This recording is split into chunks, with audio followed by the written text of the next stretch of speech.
Hello and welcome to Legislative Report. I'm State Representative Mark Gillen of the 128th District in Berks and Lancaster counties. On today's program, we'll be learning more about the state archives. In addition to housing some of our Commonwealth's most treasured historical documents, the Archives building in Harrisburg is open for citizens to research topics of interest, including their own family histories. I'm honored to have our state archivist, David Carmicheal, as my guest today.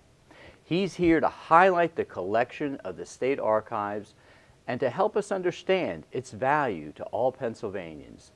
Mr. Carmichael, welcome to the program. Thank you, Representative. It's great to be here. Yeah, and it's good to visit with you before we went on air here, but you have your own personal story. You like to collect, right? You're not a hoarder, though, right? No, I'm not a hoarder. Right. A good archivist knows how to throw things away. We only keep the most important things. I tell people we have 250 million documents in the archives, but we've been collecting for 338 years, so that's not a huge number. Right. If I wanted to preserve, and I've got paperwork, and every family has documents they'd like to preserve. It goes everywhere from the attic, and then some future generation throws it out because they don't know what it is or where it came from, to the safe deposit box. But there's some people in the in-between zone that maybe want to preserve and display. Sure. How can you help them? We have a series of posters and brochures that we put out talking about if you want to preserve your family records, treat them the way you would Great Aunt Edna when she comes to visit. You wouldn't put Aunt Edna in the attic or in the basement. You'd give her the best room. You'd make sure the temperature was just right. You wouldn't freeze her or roast her. You'd probably keep the curtains closed so she didn't get too much sun for part of the day. And that's how you should treat your historical documents, basically. Keep them in rooms where you live, where the temperature and humidity is good for humans. It's good for documents. Protect them from the sunlight. If you're going to display them, I often suggest to people get a really good facsimile and display that if you can. If not, don't put something on display and leave it for 30 years because it will fade over time. So. Is your bailiwick then primarily paper in terms of those hundreds of thousands of items you've mentioned? It is. Our 250 million documents are largely documents. So we have parchment, we have paper. From the early years we have parchment and then we have paper. Now we have electronic. And electronic records are much harder to preserve for hundreds of years than a piece of paper is. So that is our greatest challenge at the moment. All right. When did the light bulb go off as far as the state saying, this is really important, we need to preserve this stuff, not just keep it in a room somewhere? When did your office come into being? In 1903, the archives was established. And before that, the documents were kept in many different agencies and in offices. Many of them were hung on the wall. The William Penn Charter itself, we believe, was trimmed along the bottom to fit the frame that they had. And it was, yes, it horrifies me to think of it. And they hung it on the wall for many, many, many years, and so it faded and such. But in 1903, they established the archives. And then in 1945, we became part of the Pennsylvania Historical Museum Commission as we are today, along with the State Museum, the State Historic Sites, and the State Historic Preservation Office. As you know, I started a museum in Berks County, the Berks Military History Museum. We shared a few asides, including somebody came in with a box of stuff, and we had them fill out paperwork, whose was it, where did it come from, a little bit of track record. And they said, well, I don't know anything about it. Well, who owns it? I don't know. I don't own it, I'm just passing along to you. Well, we really need to find out custody here. And they said, well, I found it on top of a dumpster. Yeah. And in that box were component parts of a World War I uniform. And tragically, it would have been lost forever had that person not picked it up and brought it in. Are there items, have there been items that we right at the cusp of losing them forever unless we intervened? It does often happen. In fact, recently, someone in New York called us. They had a 1779 minute book from the state legislature. And it had descended in their family, and they were cleaning out a home they had inherited, and they were throwing things out, and here they found this book. It happened to be that we had the second half of that book in the state archives. It had been bound in 2 volumes, and we had it.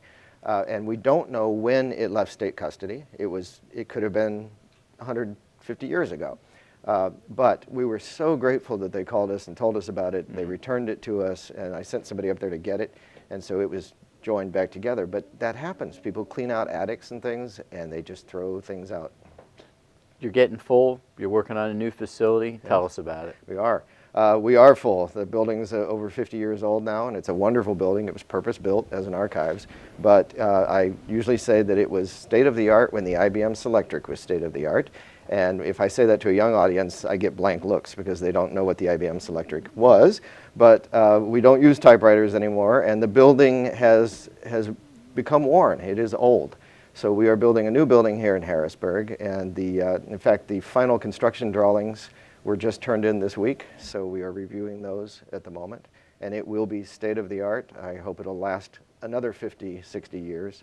The best thing we can do to protect records is to put them in a proper environment, the proper temperature and humidity. The second best thing we can do is give them the highest security that we possibly can.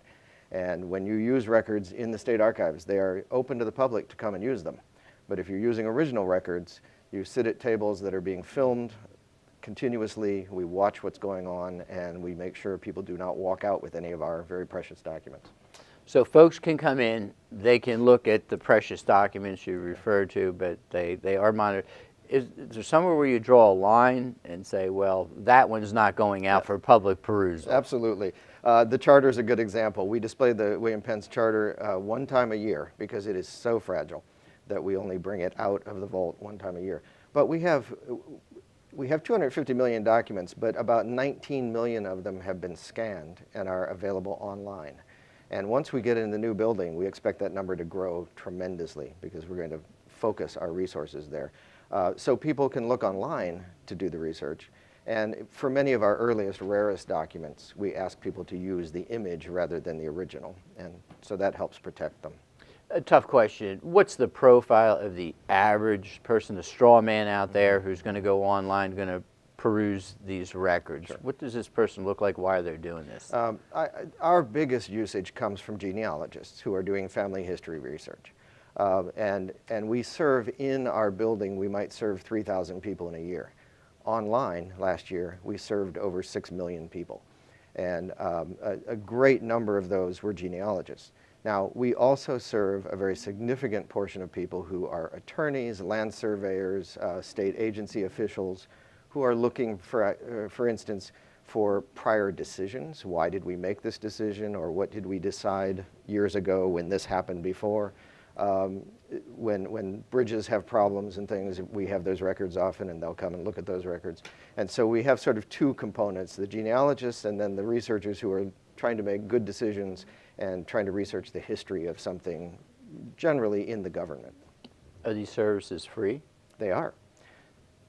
And they are. Conceivably, somebody could use them for commercial purposes, marketing. I would think you're going to have to draw a line somewhere. Sure. People can't sell facsimiles of them, can they? So we have a use policy. Okay. Because these records are paid for by the government, they were created by the government, they're paid for by the government, they're owned by the people of the Commonwealth. Right. If someone's going to use it for some purpose to make a profit, then there are fees you have to pay to do that because it's not really fair to use the taxpayer dollars to pay for this and then you make a profit off of it. Right. So, but the bulk of our use is for nonprofit use. All right. Do you have favorites? Do you have documents you like to tell stories about? I do. To look at? I've brought a couple here that I could show you. Okay. I'd be very interested in looking at them. All right. There's my birth certificate. Probably not quite this old, but it is a document you may be interested in. We have, in addition to the charter that Charles II gave to William Penn to establish Pennsylvania, we have many records that William Penn and his sons signed. This is the land warrant and the survey for the Squire Boone property, where, of course, Daniel Boone lived, and I'm sure you're familiar with that property. I am. I used to represent that area in the state legislature, right. But through the beauty of redistricting, it was taken from me. Well, it didn't show that on this document, so... Oh, you have to read the fine print. That's right. Now, is this an original document? It is an original document. Okay. And so You have laminated this with a special, laminating is probably not the word that Well, you use in the archives. Go ahead. So many years ago, they did laminate. In the 50s and 60s, they did laminate. We no longer laminate documents. I was surprised to see them laminated. Right. Lamination melts the plastic into the document, and it can be reversed, but it's very difficult, and quite often the document continues to deteriorate. So if people have personal records that are very valuable, don't laminate them. What you can do is buy Mylar sleeves that you can put the document inside, and then it doesn't hurt the document at all. The laminating's not on this, okay? Now it comes into you. What's the first step? Are there stages that you go through Sure. in terms of preservation? Sure. For one thing, when we bring records in from agencies, it's usually very large quantities of agencies. Okay. When they close a prison, we go and gather the earliest records that tell the history of the prison, for instance. And so we will refolder them in acid-free folders and boxes because acid is the enemy of paper. And so that is sort of the step we take with everything. Everything goes in acid-free folders and boxes. And a lot of times we just stop at that. The records are in decent shape. We don't need to do more. For very early, very valuable documents, we will encapsulate them or we'll put them in Mylar sleeves so that they're better protected. We can't do that with 250 million documents. Where does the Mylar sleeve go then? So then this will go Okay. in a box. This particular one goes in Okay. a box, an acid-free box. This particular one, I'll show you in a moment, they're stacked up because it's a book that we've had encapsulated. These will go into folders in boxes. And only in the rarest instances, like the Charter, the 1776 Constitution, those sorts of documents, we will actually send them to a conservator, normally in Philadelphia, and they will be treated and put into frames and such that protect them. And that's an expensive thing to do, so we only do it on the very rarest, most important documents. Understandably obviously. so. Sure. This is an example of a prison record, in fact, that has been encapsulated in Mylar. This is from Eastern State Penitentiary, and Sidney Ware was a man who was actually convicted of 2 murders, and he claimed he shot in self-defense. He was actually pardoned eventually by the governor. He was pardoned twice in 1 year for the 2 murders. But while he was in prison, he was an artist, and so he kept all the statistics for the prison.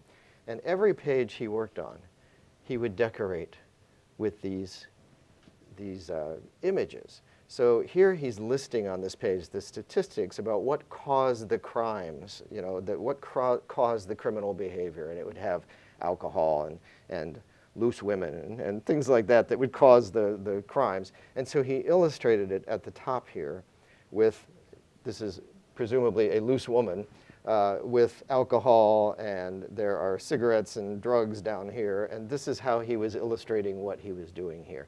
It's an interesting example. You say, and the individual's name who did the illustration? Sidney Ware. Sidney Ware. This was in the 1890s. He eventually was pardoned and eventually became a commercial artist. It was demonstrated pretty clearly he did shoot in self-defense, and so he got out of prison. But for that short period of time where he was keeping the stats, this rather standard government record became really a work of art. So I love these documents. Is there anything that you learned from this? Personally, you were looking and say, wow, I didn't realize that. Well, one of the things I learn is you can see in this, because they're early prison records, you see certain assumptions about prisoners that we probably don't make anymore today. Or can't put in print. Right. Well, perhaps. I don't know. But it's interesting to see the ages of the prisoners, the causes that they believe caused the crime. If we made a list today of that, it would be a very different list. Are these causes here or names of prisoners? This is a 2-page spread. Oh, and I see. Actually, Okay. the causes are elsewhere, and then this one, let me just look closely. Yes, these are by month, and so he's listing how many people came in by month under that particular cause. He has written a note on the side here, and we don't understand this note, but it's got a very flaming sort of pink border here, and he says, "This is the chaplain's favorite color. Ask if it is so. Ask him if it is not so. He will readily reply." What we don't know is whether it really was the chaplain's favorite color or if the chaplain hated it and he was just hoping Right. everyone would ask the chaplain about his color. But what I love about this document is that, you know, we collect a lot of bureaucratic documents that are forms that are Right. consistent. And once in a while you see sort of the human side of, this was a person who was doing this. And guilty or innocent, he had an artistic side and he was using that in this bureaucratic function. So What I find remarkable about this is his access to the tools to do this, I do too. and the liberty that he must have been given in this environment to continue this study. So somebody there probably believed that, at least in the prison setting, right. this guy wasn't that bad an apple after all. I'm a former correctional officer in the Commonwealth of So you Pennsylvania, have and your so own attitude I'm on thinking, that. how in the world could you pull this off? not today, right? No, I think it'd be extraordinarily difficult. However, I had a gal present to the Berks Military History Museum a canvas, an oil painting that was done by a German POW who was yes. interred during the Second World War. We believe somewhere in central Pennsylvania. Could have well been the prison camp that was on the backside of the Army airfield there Interesting, yeah. in Reading, which is now the Reading Regional Airport. And a guard who worked at the POW camp asked her for a picture of herself, and he was dating her casually. He took that little picture back to a German POW who he knew had artistic ability, and he had the German POW paint the canvas. This woman is now in her early 90s. Oh, wow. And talk about getting rid of stuff. She was cleaning her house out. We found out about it, and it has right in the bottom, you know, the POW, and has his That's name on wonderful. there.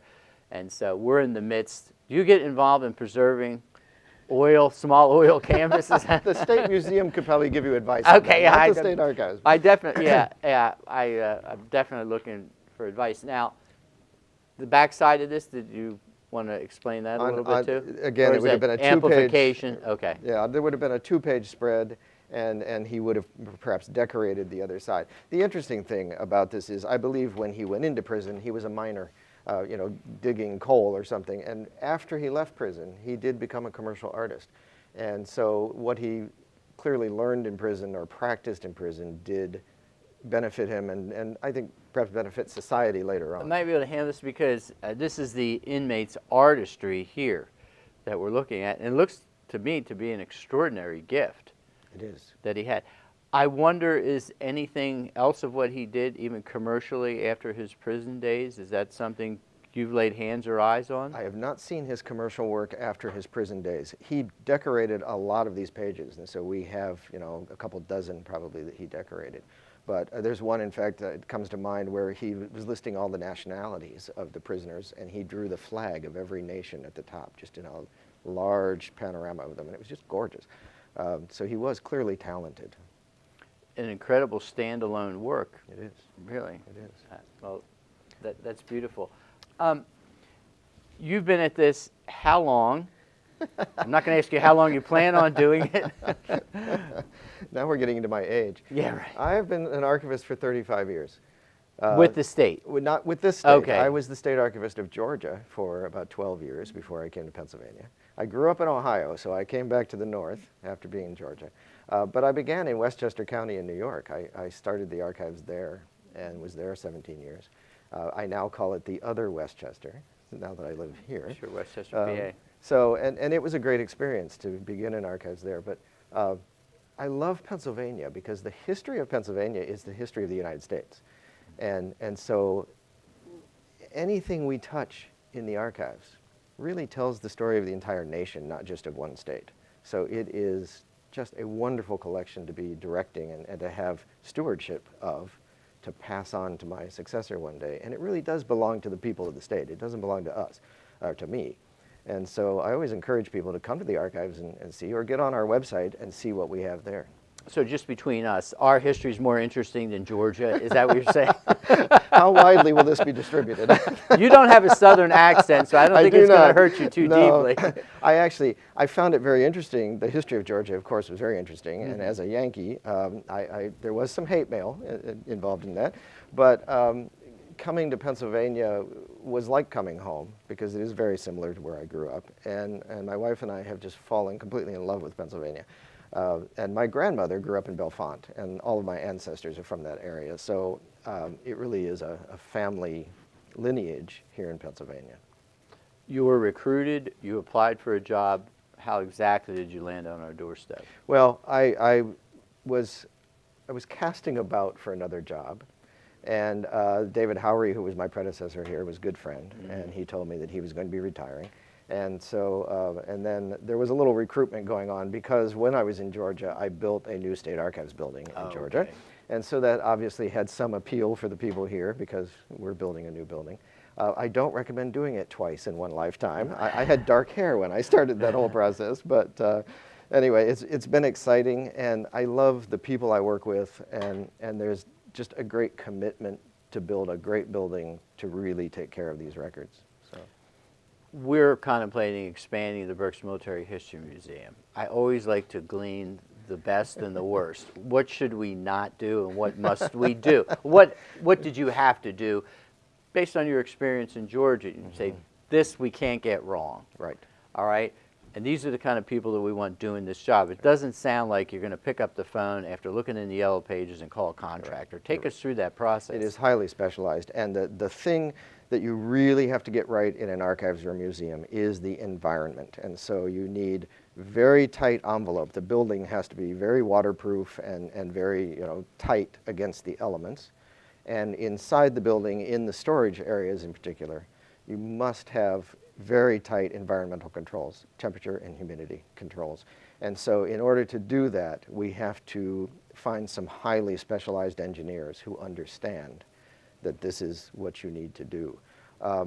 And there are national standards about that, so we follow the national standards, and we find people who understand those standards and can design systems to do that. Are they hard to find? They're not particularly easy to find, I will say, but especially for a building this size, to get the HVAC systems that can keep that environment in a building this size that we're building. It's 145,000 square feet. That is a challenge. In a smaller space, it's a much less of a challenge. And so if you're trying to follow the standard, you can probably find somebody who can accomplish the standard. What is the approximate cost per square foot or the aggregate cost? We don't exactly know yet because with the bid package is just being put together. We have a general idea. And I'm terrible remembering dollar figures, as my wife will tell you. So I don't want to say, because then if I'm wrong, it will go all over the state that you're spending what? Or you're doing it that cheaply? $1 billion. Yeah, right. No, we're not spending $1 billion. Right. It will be, I always tell people I'm a taxpayer too, and so are all my staff. And so we try to be very, very frugal with what we do within the constraints of we need to protect these documents. We can't let something happen to them. And so, the public areas are going to be welcoming and inviting. The staff areas we're spending less money on because the staff are doing the work and they don't need the finest finishes. They're very good about that. They just need to get their work done and they understand that. So we're trying to balance that completely. But one of the things we're doing in this new building that we don't do in our current building, we're going to have a very large self-service area. So you can come in and you won't be able to see original documents in the self-service area, but we will have computers, we will have books, published books that you can use, like county histories and genealogies and such. And we are going to let people come in and bring a cup of coffee if they want to. We'll have Wi-Fi in there, they can bring their own devices. And so it's going to be a really welcoming sort of place to just come and spend an afternoon and do some research on your family, perhaps. How close are we sitting from where that footprint of the new building will be? Most people identify with the dome, the Capitol complex. How proximal? So we are just going to be a block north of where the new federal courthouse is going. So it's about 6 blocks north of where we are today. So it's not all that far away. You should still be able to see the dome. All right. How much internal debate was there within your organization about the aggregate square footage, what people were looking for in the way of public areas, offices, research, restoring, and so on? How lively was that discussion within your organization? Well, we started with the storage needs because you don't want to be building this building again in 10 or 20 years. And so we began with that. And we had to get the minimum we needed for that. And then there are certain processing spaces we must have to actually bring the records in and process them. And so once we get those taken care of, then we began fitting the other spaces in. And we wanted a very nice public space. So I think we have found the right balance for everything. Relative to recruiting, now you gave us a little blurb on your recruiting. Sure. The type of people that you're hiring there seem to me that they're not a common commodity out there. This is quite true, especially in central Pennsylvania sometimes. How does this marriage work? So our staff generally have master's degrees in something like history or library science with at least some training in archives. Often they'll have a certificate in archives. Sometimes they'll have an entire master's degree in archives. So it is more common now to do that. And it is harder in central PA than it is like in Atlanta. When I was there, we had many universities that offered these things. But we have a tremendously educated staff and qualified staff. And we never have a problem finding candidates when, in those rare occasions when we get an opening and are able to hire, we don't really have a big problem with that. What else do you have in show and tell here? We've got 2 minutes left. All right. Well, I've got a family tree for you that you might want to, you probably know all about. But this is a World War II compensation application from Frank Thomas Gillen, applying for a bonus for having served in World War II. And this is his veterans compensation document. I get to keep all these. We have copies for you. I told Howard when we came in, make sure we don't leave the originals. That's key. And you do have copies for me here. We do. We do. That's really far beyond the call of duty. So we have Frank Gillen, born in 1896. My grandfather he was in Brooklyn, New York, and he died, unfortunately, in 1928. He did. I never knew him. My dad was only 3 years when That's right. 3 years old when he passed away. So we have his death certificate here, and your grandmother's death certificate here as well. And so he applied for World War II compensation to be used by honorably discharged veterans or persons still in service. And he received... And I had no frame of reference on this.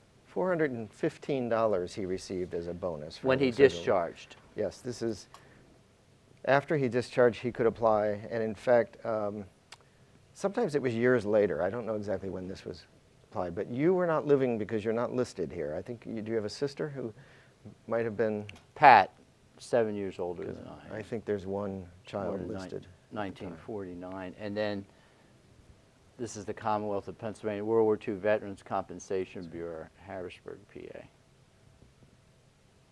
Fascinating. So we have the death certificates, and then we also maintain all of the election records. And so we have a primary election record and a general election record that you might recognize some people in. Are these mine? They are. We're not going to put those on camera. I voted in every election that I can recall. Sadly enough, the certificate of death for my own dad, and a coroner's certificate of death here as well. These are records that my eyes have not previously landed on, and so I'm glad we brought you copies. I'm very grateful, and I'm going to make sure that you have everything that you need back there. Well, that's all the time we have for today's program. I'm State Representative Mark Gillen. If you need assistance with any state government matter, feel free to contact me at my local office. The address and number will be shown in a moment. Thanks for watching, and please join me next time for Legislative Report.